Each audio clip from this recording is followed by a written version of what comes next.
Hey everybody, I'm Marlon. Welcome to the show, Chronic Pain Warriors United. So today we're jumping into an issue that I imagine almost everybody who's been treated for chronic pain and high impact chronic pain since 2016 has run across at some point. Um, the difficulty with which it is to find our medication sometimes. There have been news stories about the pain medication shortages. There have been God knows how many people complain online and all over social media about not being able to find either their or family member and loved ones medications. And it's already extremely difficult just to get into a pain management system and get effective pain management treatment. That already has become a massive climb. And then after that, once you jump through all of those hoops and do everything you're supposed to do, then once you actually get your scripts, it's dang near impossible to find a pharmacy that actually has them on hand sometimes. A lot of people have had these issues that I've spoken to in the support groups, and I started counting posts about it on X earlier today. I stopped after just a couple minutes. I mean, there is a lot.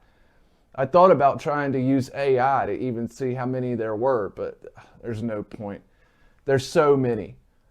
And I've seen the same thing on Facebook, Reddit, and other groups.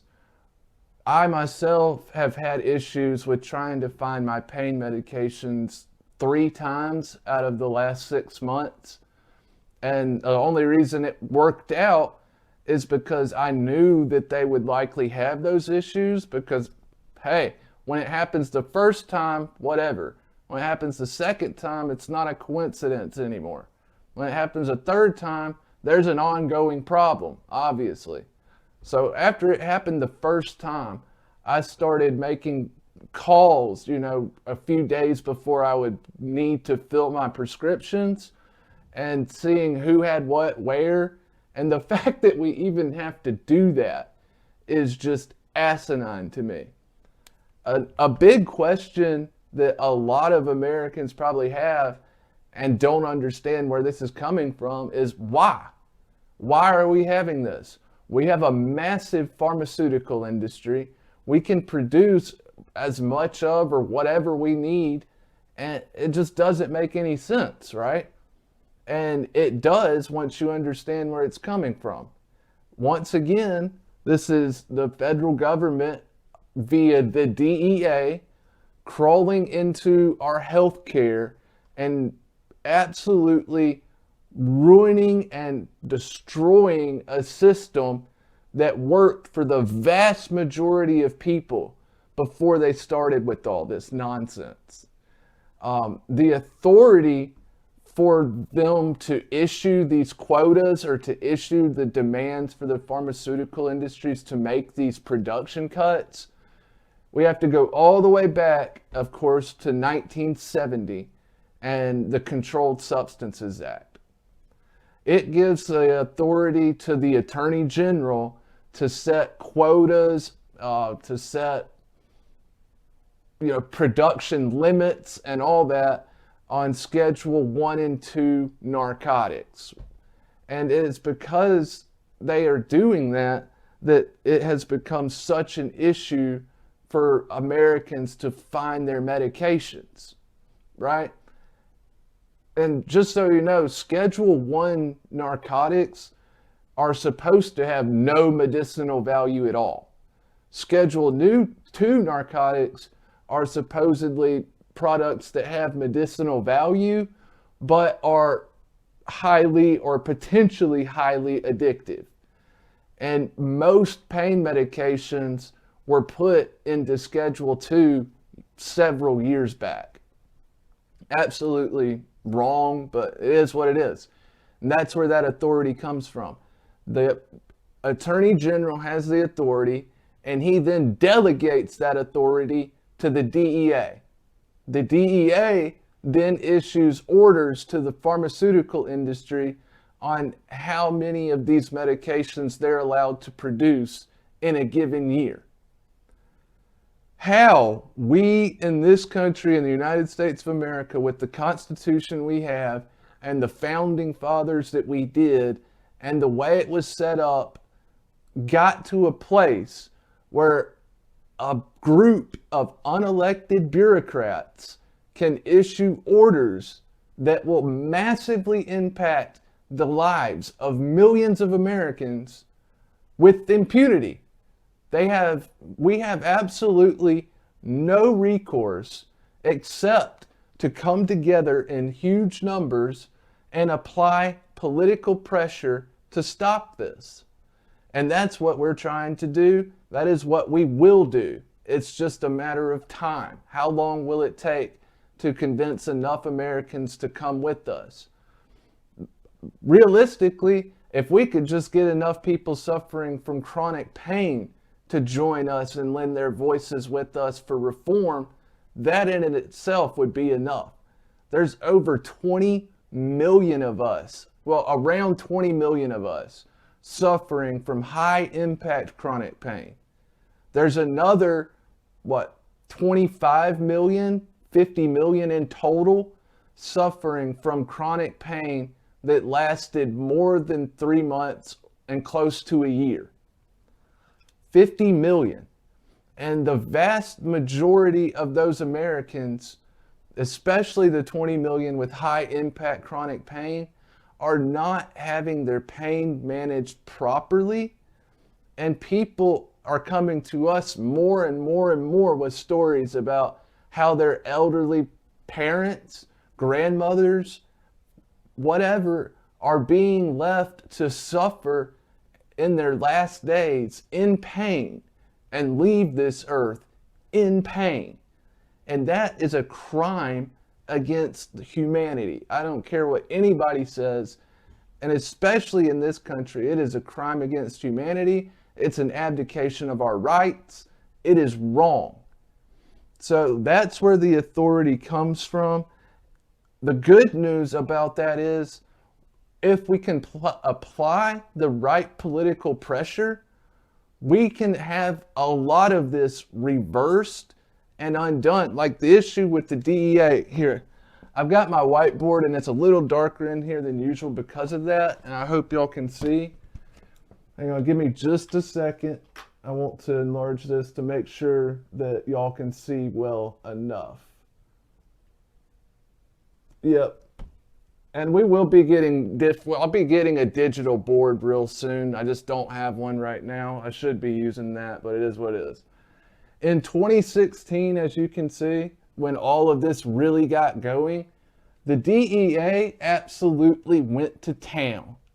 They ordered a 36% reduction in hydrocodone, which is Norco and things like that. They ordered a 25% reduction in oxycodone, Percocet, oxycodone, roxycodone, things like that. They ordered a 25% cut in fentanyl.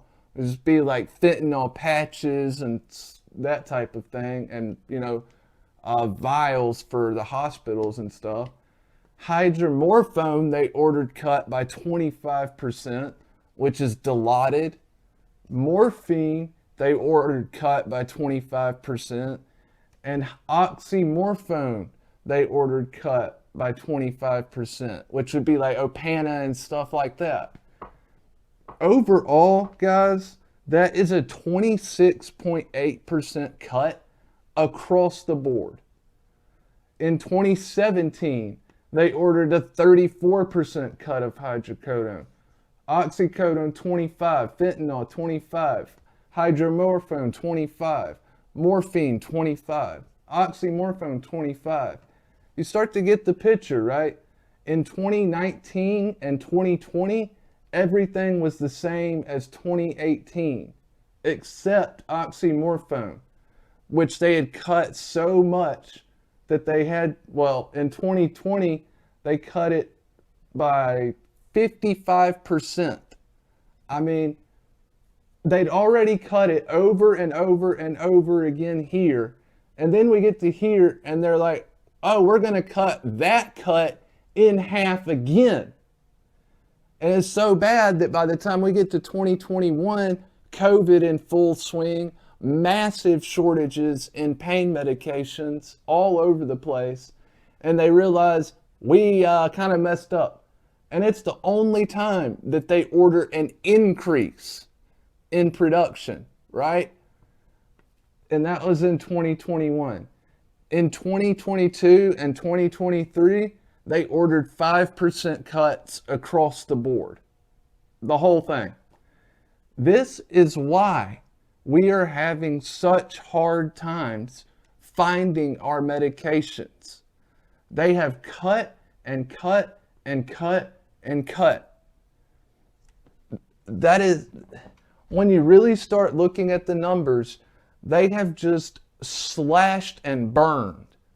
And that's why it has become so difficult for many people to find their medications some months.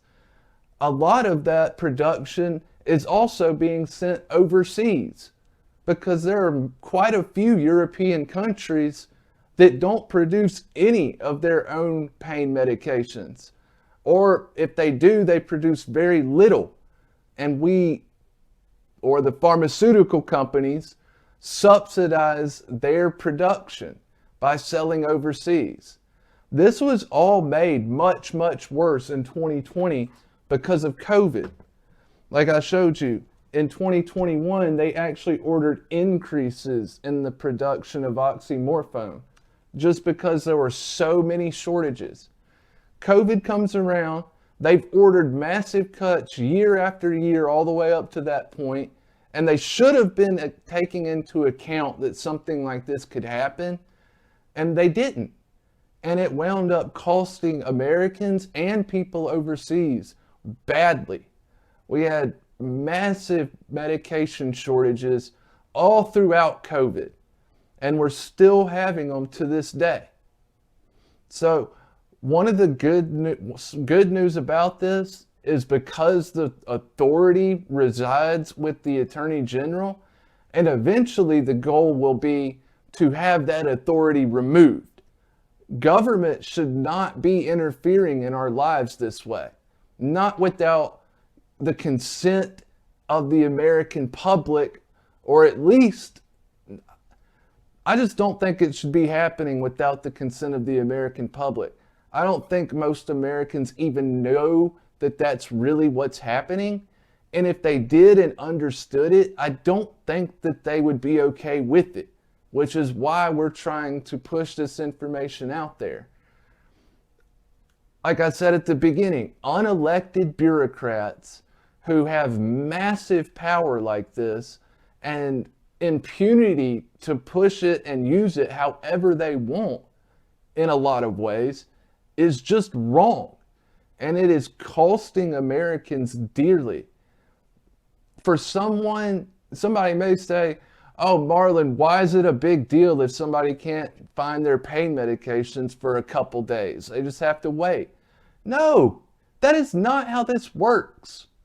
You prevent someone who has been managing their pain with traditional pain management tools, which are the most effective in the world, by the way. They do work when nothing else does.